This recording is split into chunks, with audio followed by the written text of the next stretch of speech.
नमस्कार, मैं हूं निखिल और आप देख रहे हैं चेतना मंच। एक बेटी के लिए पिता किसी हीरो से कम नहीं होता, जिस पर उसे दुनिया जहां से ज़्यादा विश्वास होता है, और एक बहन के लिए भाई उसका सबसे बड़ा रखवाला होता है।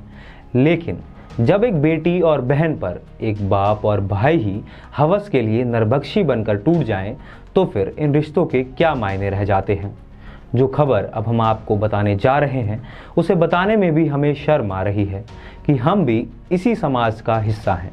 अगले कुछ मिनट यूपी की इस लड़की की दर्द भरी कहानी देखिए, रिश्तों से आपका यकीन उठ जाएगा। मुझे मेरे पापा से बचाओ, मुझे मेरे भाई से बचाओ। मेरी माँ भी मेरी बात क्यों नहीं सुनती? मुझे किस बात की सजा मिल रही है? ये किसी फिल्म के स्क्रिप्ट के डायलॉग नहीं है, बल्कि असल जिंदगी की कहानी है। ये दर्द भरी दास्तां यूपी की एक नाबालिग लड़की की है। वो लड़की जो अपने नानी के घर पर पढ़ाई कर रही थी, 10वीं पास की तो फिर वो अपने घर लौट आई, अपने माता पिता और 2 भाइयों के साथ रहने लगी। कुछ दिन तक सब कुछ ठीक ठाक चलता रहा। एक दिन पिता ने बेटी से कहा, तुम्हारे ऊपर एक बुरा साया है जो मुझे परेशान करता है। वो कहता है कि मैं तुम्हारे साथ शारीरिक संबंध बनाऊं तभी वो तुम्हें छोड़ेगा। लड़की ने बात नहीं मानी तो पिता ने बेटी की पिटाई कर दी, उसके पूरे कपड़े फाड़ दिए और फिर उसके साथ गलत काम किया।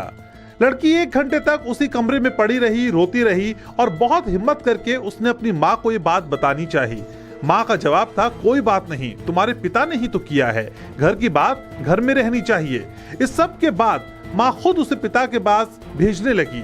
अब हर रोज पिता उसके साथ गलत काम करता। वो कुछ दिन तक ये सब कुछ सहती रही।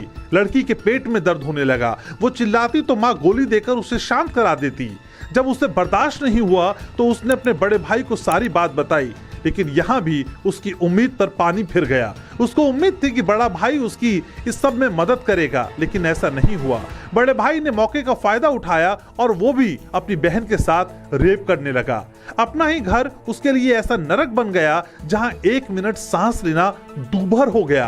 परेशान होकर पीड़िता घर से भागकर सीधे सीएम के पास पहुंच गई।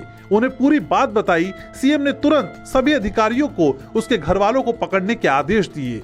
फिलहाल आरोपी सलाखों के पीछे है और पीड़िता को सहारा दिया है लखनऊ की एक सामाजिक संस्था ने। इस पूरी घटना ने रिश्तों को तार तार कर दिया है और एक बड़ा सवाल खड़ा किया है कि बेटियां अगर घर में सुरक्षित नहीं हैं तो फिर बाहर उन्हें कौन सुरक्षा देगा। ब्यूरो रिपोर्ट, चेतना मंच।